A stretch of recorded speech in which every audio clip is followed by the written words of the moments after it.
오늘도 말씀을 들을 때 여러분의 삶이 하나님의 말씀으로 더욱 충만해지기를 예수님 이름으로 축원합니다. 구약 시대에 보면은 이스라엘에 여러 명의 왕이 있었습니다. 우선 통일왕국 시대에 첫 번째 왕이었던 사울왕, 두 번째 다윗, 세 번째 솔로몬 왕, 이렇게 통일왕국의 왕들이 있었고, 분열왕국 시대에는 남왕국 유다에는 344년 동안 20명의 왕이 통치를 하게 되고, 또 북왕국 이스라엘은 208년 동안 19명의 왕들이 북이스라엘을 통치하게 되었습니다. 성경에는 이 왕들을 이렇게 평가합니다. 여호와 보시기에 정직했느냐, 아니면은 여호와 보시기에 악을 행했느냐, 이렇게 평가합니다. 그리고 여호와 보시기에 정직한 왕의 가장 대표적인 사람을 누구라고 들죠? 바로 다윗 왕으로 들었습니다. 그래서 분열왕국 시대의 왕들을 이렇게 나눕니다. 다윗 왕과 같았느냐, 다윗 왕과 같지 않았느냐, 이렇게 왕들을 구분을 할 수 있게 됩니다. 구체적으로 살펴보면 북왕국 이스라엘에 19명의 왕들이 있었는데 그 중에 다윗과 같이 여호와 보시기에 정직하고 하나님을 기쁘시게 한 왕이 있었느냐? 19명의 왕 중에 한 명도 없었습니다. 그러면 남왕국 유다에는 여호와 보시기에 다윗과 같이 정직한 왕이 얼마나 있었느냐? 남왕국에 여러분 20명의 왕이 통치했는데 그 중에 7명의 왕밖에 없습니다. 대표적으로 아사왕, 여호사밧, 요아스, 아마샤, 우시야, 히스기야, 그리고 요시야 왕.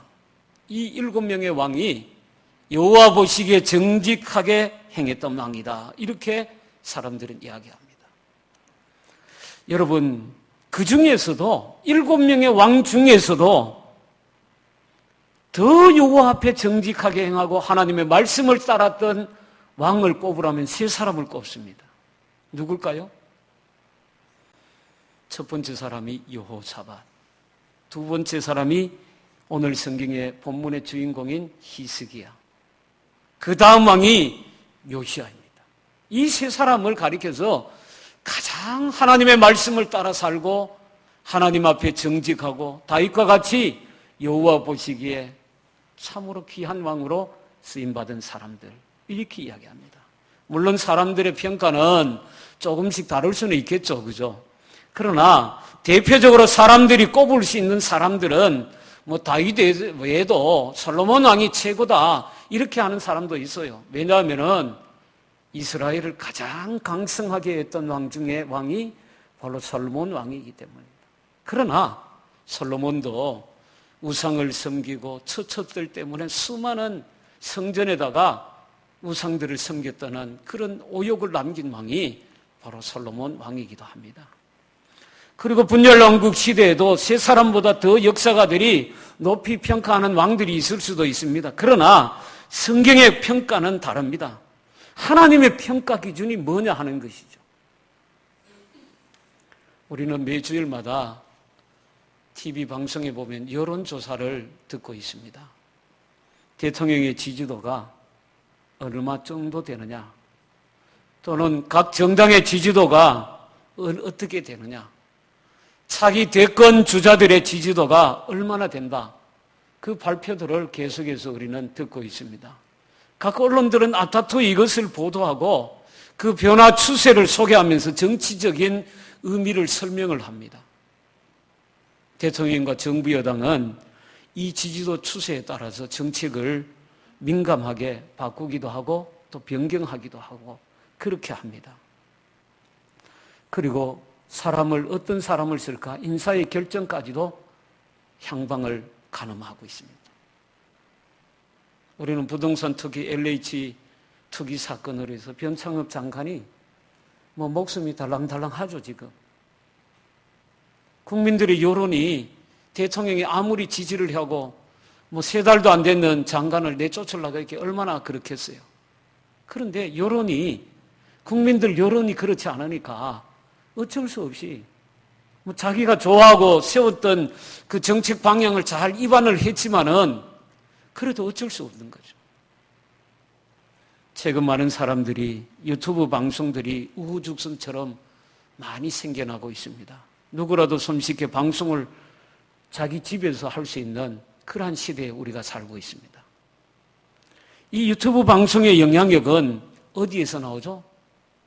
얼마나 많은 사람들이 그 유튜브 방송을 보느냐.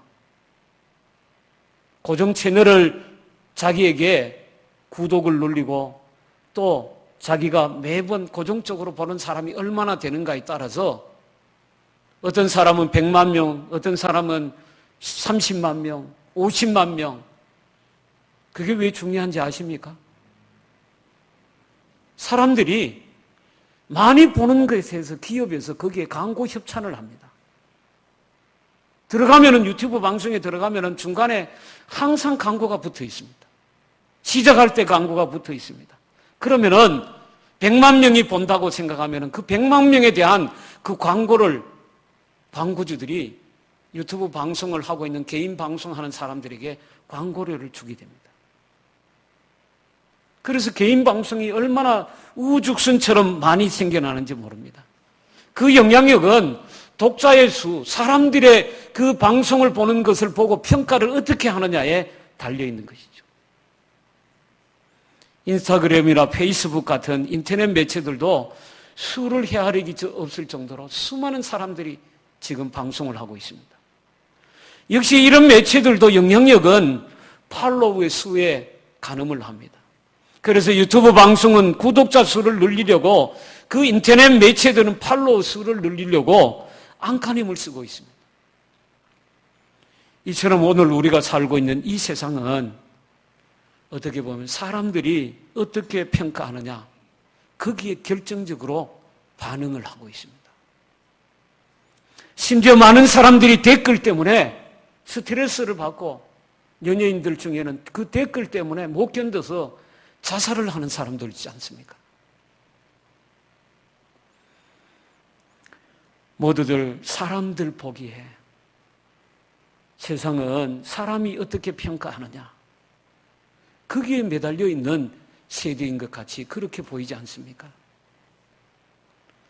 우리 그리스도인들은 이것보다 더 중요한 것이 있다는 것을 여러분 잊지 말아야 할 것입니다.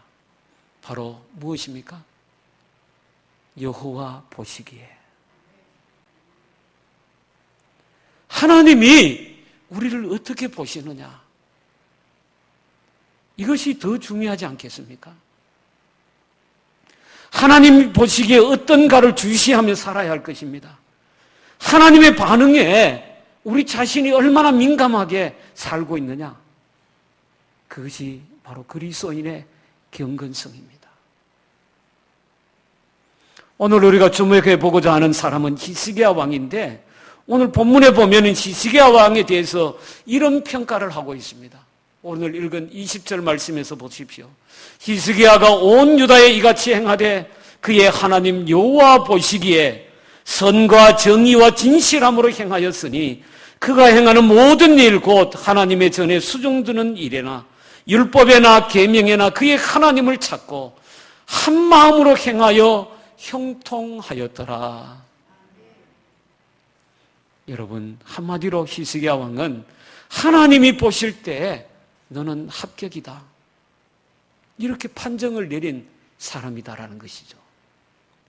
도대체 히스기야 왕은 어떻게 살았기에 이런 평가, 이런 판정을 하나님으로부터 받았냐 하는 것입니다. 오늘 이 문제를 우리가 깊게 한번 생각해 보십시다. 사람들의 평가에 민감하게 반응하는 오늘 이 시대에 어떻게 하면 우리가 하나님의 평가에 반응하며 민감하며 살아갈 수 있는 사람이 될 수 있느냐는 것입니다. 첫째는 히스기야는 여호와 보시기에 정직하다는 평을 받은 가장 중요한 것을 저는 히스기야의 저항이다 이렇게 생각합니다.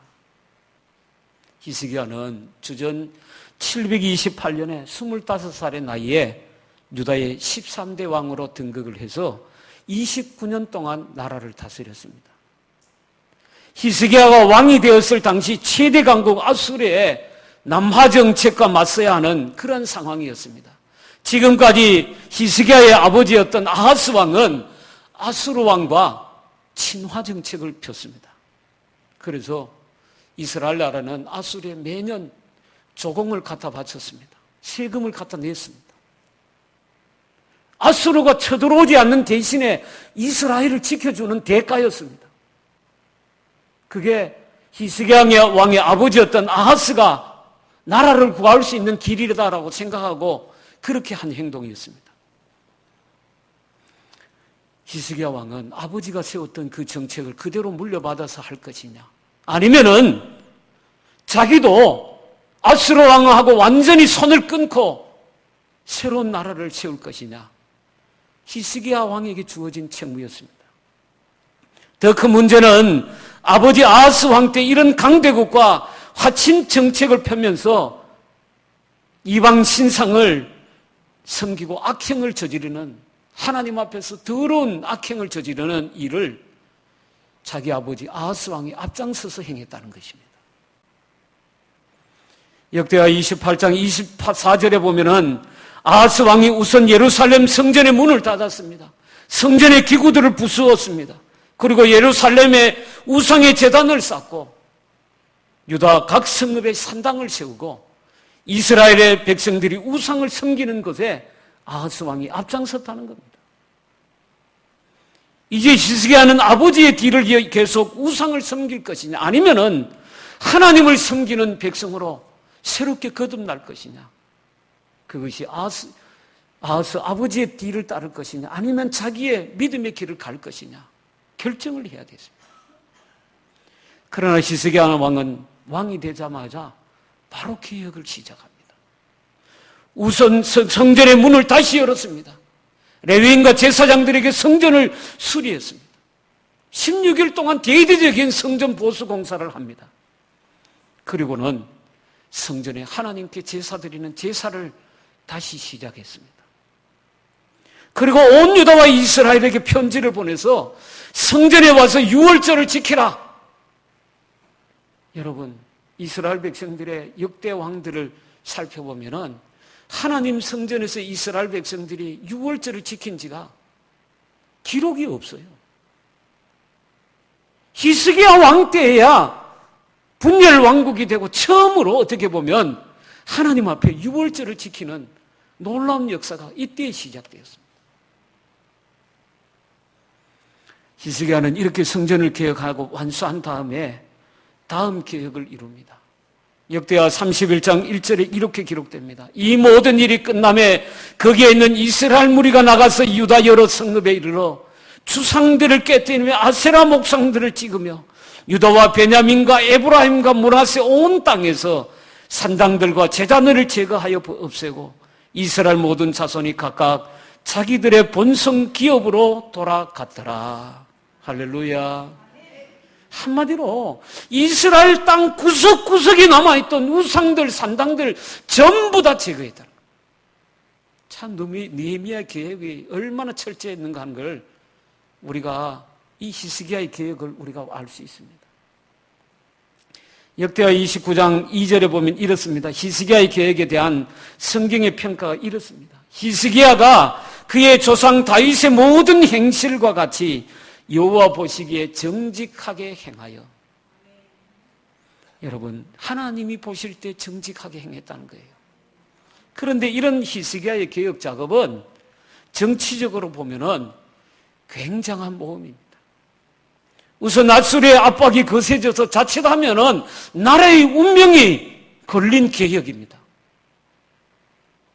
남유다의 힘으로는 아수르를 도저히 당해낼 수가 없습니다. 너무너무 큰 군사력인 거죠. 그런데도 히스기야는 이 개혁을 감행했다는 겁니다. 다음으로 유다의 정치 세력 가운데 친아수르파가 얼마나 많았겠습니까? 지금 나라가 그래도 겨우겨우 버티고 있는 것은 북이스라엘이 아수르에서 721년에 멸망했고 이제 남왕국도 아수르에서 말발국에 곧 밟힐 지경인데 무슨 개혁 정책하냐? 조정에 있는 수많은 대신들이 친아수르 정책을 펴자고 하는 사람들이 수두룩합니다. 그런데도 느헤미야, 이 히스기야는 이 개혁을 멈추지 않는 겁니다. 사실 당시 유다 백성들은 전왕인 아하스 왕의 정책을 따라서 거의 대부분이 이 아하스 왕의 친아수르 정책에 거의 다 동조되어 있었습니다. 그게 대세였습니다. 왜요? 일단 뭐 소나기는 피하고 살 구멍이 있어야 뭘 나라를 채우죠. 그게 그들의 생각이었던 거죠. 여러분, 그러나 히스기야는 이런 대세를 그대로 따를 수가 없었습니다. 강력하게 저항했습니다. 하나님을 섬기지 못하게 하는 초강대국과 하친할 수 없었습니다. 하나님의 백성으로 우상을 섬기는 길을 선택해서 살 수가 없었습니다. 그것이 히스기야의 개혁의 근원이었습니다. 여러분, 로마서 12장 2절 말씀 여러분 기억하시죠? 너희는 이 세대를 본받지 말고 오직 마음을 새롭게 함으로 변화를 받아 하나님의 선하시고 기뻐하시고 온전한 뜻이 무엇인지 분별을 하도록 하라. 우리 그리스도인들이 이 땅에 살아가는 데 사명입니다. 히스기야 왕은 이 말씀처럼 당시의 시대 상황 속에서 하나님의 선하시고 기뻐하시고 온전하신 뜻이 무엇인지 그것을 살피고 그 뜻을 따랐습니다. 그래서 그는 믿음으로 일어서서 저항했던 사람입니다. 유럽의 종교개혁을 시작했을 때 기득권 세력은 로마 가톨릭이었습니다. 로마 가톨릭이 당시 세대를 주도하던 그러한 세상이었습니다. 종교개혁이 뭡니까? 당시의 세대를 거스리고 로마 가톨릭을 개혁하고 우리가 믿고 있는 개신교가 탄생에는 출발점이 바로 종교개혁이지 않습니까? 당시 종교개혁에 나섰던 사람들을, 그리스도인들을 가리켜서 그때 당시의 사람들은 뭐라고 불렀죠? 프로테스탄트.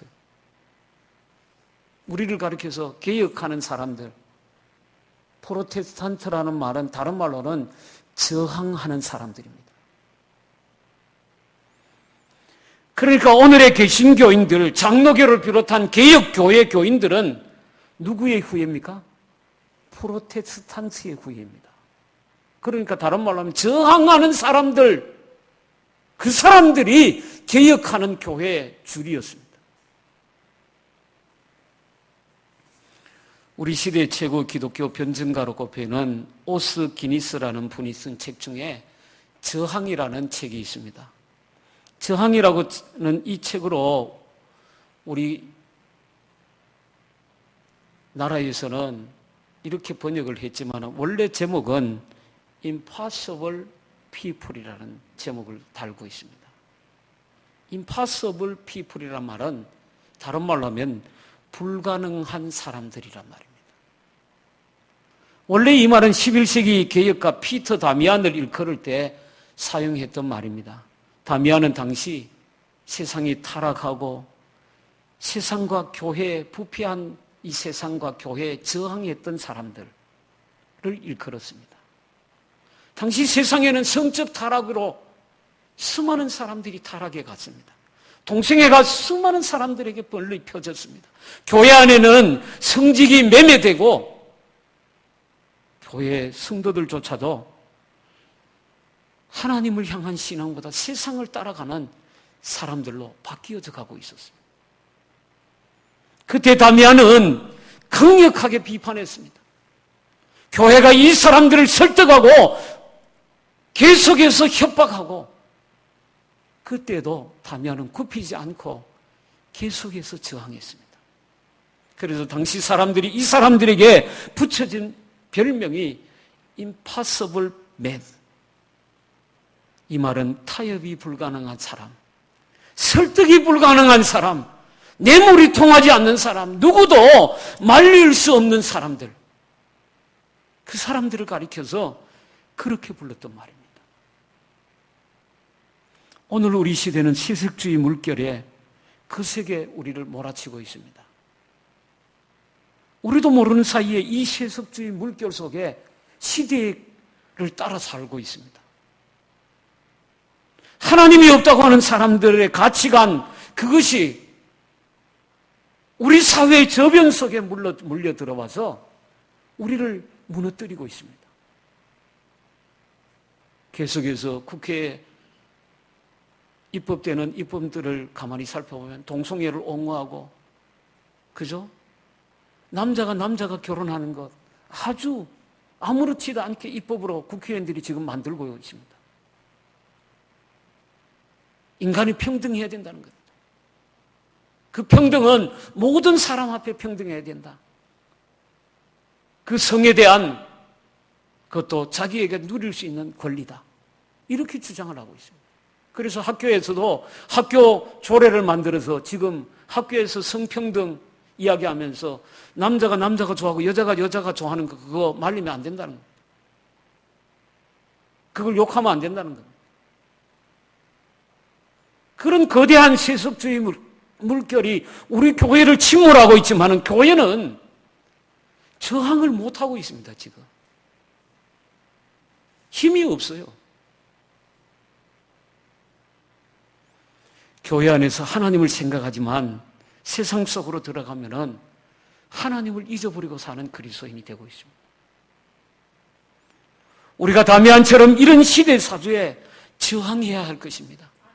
세상 사람들이 볼 때 impossible people, 타협이 불가능한 사람, 철저하게 성경적 가치관을 따르고 세상 속에서도 하나님을 인정하고 하나님의 말씀을 따라서 살려고 하는 믿음의 사람, 오늘 성경의 히스기야처럼 여러분이 귀하게 세워지게 되기를 예수님 이름으로 축원합니다. 둘째는 히스기야가 여호와 보시기에 어떻게 정직했다는 평가를 받게 되는 사람이냐? 저는 그의 기도라고 생각합니다. 당시 최대 강국이었던 아수르는 북왕국 이스라엘을 멸망시키고 파죽지세로 남왕국을 몰아쳤습니다. 수많은 성들을 함락시키고 이제 마지막 남은 예루살렘 성전 코앞에까지 아수르가 밀고 내려왔습니다. 역대하 32장 7절에서 8절에 보면 이때 히스기야 왕이 두려워 떨고 있던 백성들에게 이렇게 말합니다. 한번 찾아보십시오. 역대하 32장 7절 8절입니다.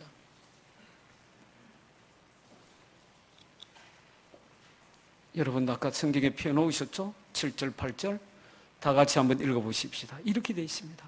시작. 너희는 마음을 강하게 하며 담대히 하고 아수르 왕과 그를 따르는 온 무리로 말미암아 두려워하지 말며 놀라지 말라. 우리와 함께 하시는 이가 그와 함께 하는 자보다 크니. 히스기야 왕이 함께 하시는 하나님을 믿고 그 믿음의 백성들을 이렇게 격려했습니다. 그런데 열왕기하 18장 29절 이하에 보면은 아수르 왕 산헤립이 이런 상황을 지켜보다가 이스라엘 백성들의 말을 할 줄 아는 랍사게를 보내서 이렇게 회유를 합니다. 왕의 말씀이 너희는 히스기야에게 속지 말라. 그가 너희를 내 손에 건져내지 못하리라. 또한 히스기야가 너희에게 여호와를 의뢰하리라 함을 듣지 말라.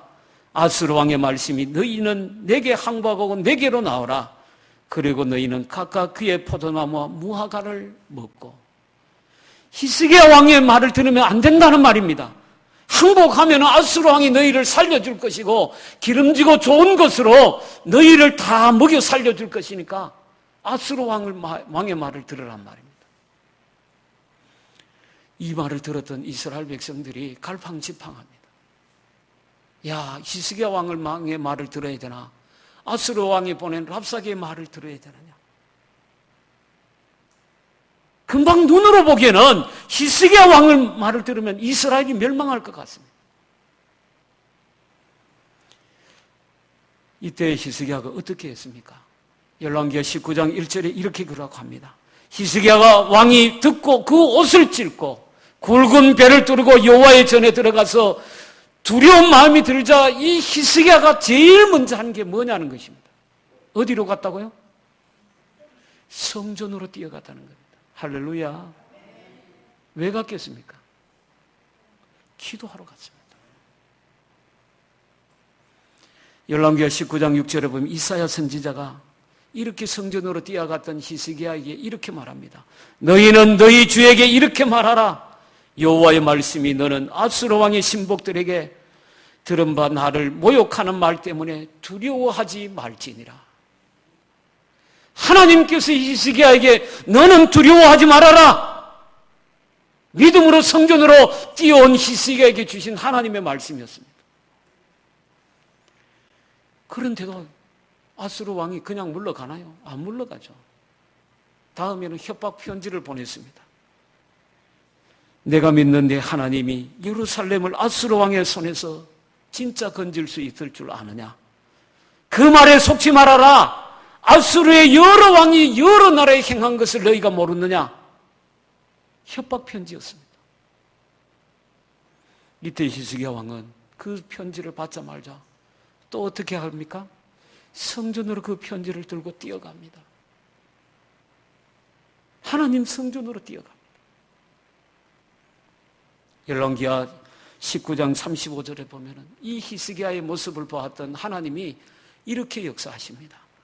이 밤에 여호와의 사자가 나와서 아수르 진영에서 군사 18만 5천 명을 친지라. 할렐루야. 히스기야가 성전을 향하여 뛰어가서 하나님 앞에 기도했더니 아수르 군대 18만 5천 명을 하루밤에 전부 다 전멸시킵니다. 하나님이 역사하신 줄로 믿습니다. 여러분, 성경에는 이렇게 히스기야가 믿음으로 하나님 앞에 달려나갔다는 것을 성경은 굉장히 중요하게 보고 있습니다. 여러분 아시죠? 히스기야가 병이 들잖아요. 이사야 선지자가 가서 네 집을 정리해라. 너는 이제 죽을 것이다. 히스기야가 뭐하죠? 또 성전으로 뛰어가서 낯을 벽을 향하여 하나님 앞에 기도합니다. 여호와여 구하오니 내가 진실과 전심으로 주 앞에서 행하며 주께서 보시기에 선하게 행한 것을 기억하여 주십시오. 성경에 보면 이렇게 히스기야가 통곡하였더라. 울면서 하나님 앞에 기도합니다. 그랬더니 하나님께서 해 그림자가 15도나 앞으로 갔던 것을 뒤로 물리시고, 그죠? 히스기야를 몇 년을 더 살게 합니까? 15년을 살게 합니다. 여러분, 히스기야는 기도하는 사람입니다. 기도하는 왕이었습니다.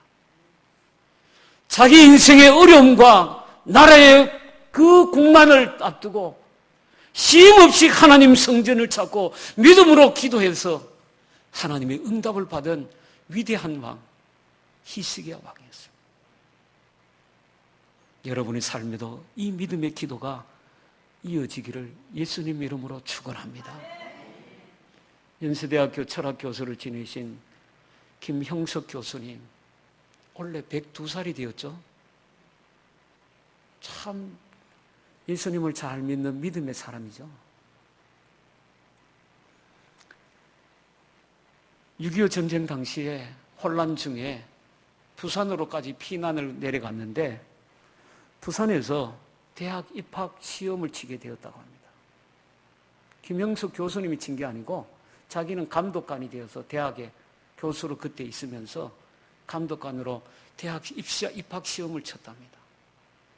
그 6.25 전쟁 중에 피난 왔는 사람들 중에 그 대학에 들어오려고 시험을 치러 왔으니까 얼마나 어렵게 공부했겠어요. 그런데 한 학생이 시험을 치는 거 보니까 손을 모으고 기도를 다 하는 거예요. 시험을 다 마치고도 다른 학생들은 다 가는데 혼자서 그 강의실에서 시험 쳤는 고사장에서 기도를 하고 있는 거예요. 너무도 기특해서 가가지고 자네 이름이 뭔가? 그럼 이름을 물어보니까 이름이 뭐라 그래요? 그래서 시험을 채점하려고 들어와가지고 시험지를 쭉 보면서 그 사람 이름이 어디 있나 싶어가지고 채점을 다 해놓고 보니까 아이고, 그렇게 기도를 하던 사람이 제일 꼴찌예요. 이건 떨어지는 거야. 뽑으려고 인원 중에 또 못 들어오는 사람이에요. 그런데도 가만히 보니까 이 사람이 아직도 기도하고 있어. 채점을 하고 있는데 보니까. 그래서 가서 그랬대요.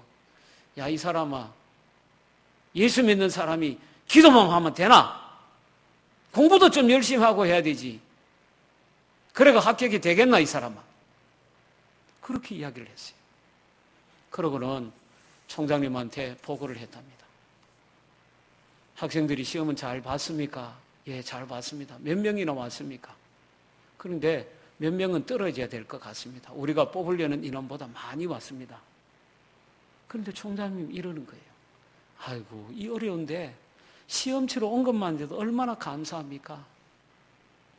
오늘 고마 시험 친 거 전부 다 그냥 합격을 다 시켜버리면 어떨까요? 자기는 이 사람한테 기도하지 말고 공부나 좀 하고 하라 그렇게 나몰았는데 총장님이 합격 커트라인을 바꾸는 게 아니고 입학 기준을 바꿔가지고 합격을 시키겠다는 거예요. 그때 김영석 교수님이 깨달은 게 이거예요. 야, 하나님은 사람이 생각하는 기준하고 다르구나. 그렇게 간절한 마음으로 하나님 앞에 기도하는 그 사람의 기도를 하나님은 알고 계셨구나. 그렇게 깨달았다는 거예요.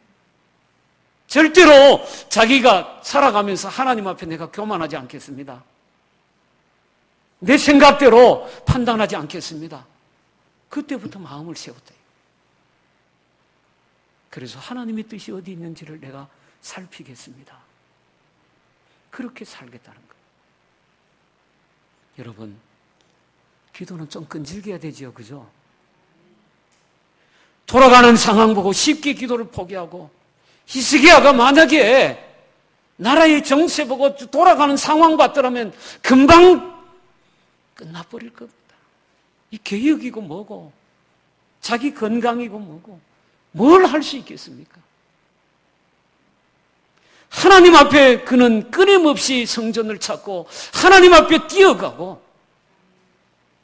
그 성전을 찾을 때 하나님이 그에게 은혜를 주시고 나라를 지켜주시고 자기의 건강도 하나님이 고쳐주시고 그 놀라운 역사를 경험했던 사람이 히스기야 왕이었습니다.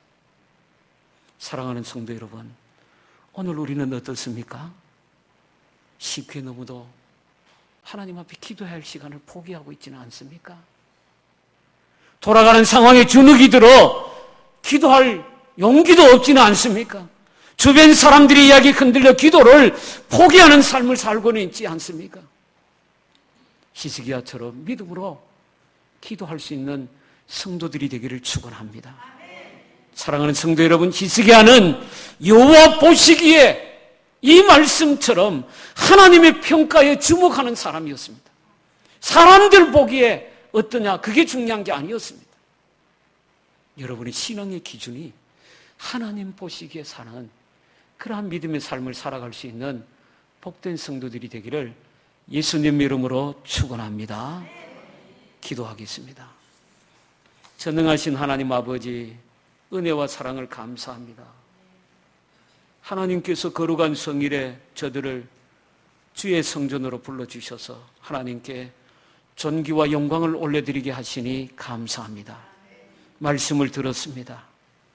우리가 어떻게 살아야 될지, 사람들의 평가와 거기에 매달려 사는 인생이 되지 않게 하시고 하나님이 우리를 어떻게 보시느냐, 하나님의 평가가 무엇인지를 바르게 볼 줄 아는 믿음의 눈을 저희에게 열어주시옵소서. 그래서 히스기야 왕처럼 성전으로 뛰어갈 수 있는 믿음 주시옵소서. 하나님의 성전으로 나가서 손을 들고 기도할 때 우리를 기다리시고 우리에게 응답해 주시는 하나님의 놀라운 축복을 경험하는 우리 금장교회 모든 성도들이 되게 하여 주옵소서. 그래서 우리를 하나님이 나중에 평가하실 때 하나님 앞에서 귀하게 살았구나, 하나님이 기뻐하시는 사람으로 귀하게 쓰임받는 그러한 복된 삶을 살고 주님 나라에 들어가는 그러한 복된 성도들이 되게 하여 주시옵소서. 감사하며 예수님 이름으로 기도하옵나이다. 아멘.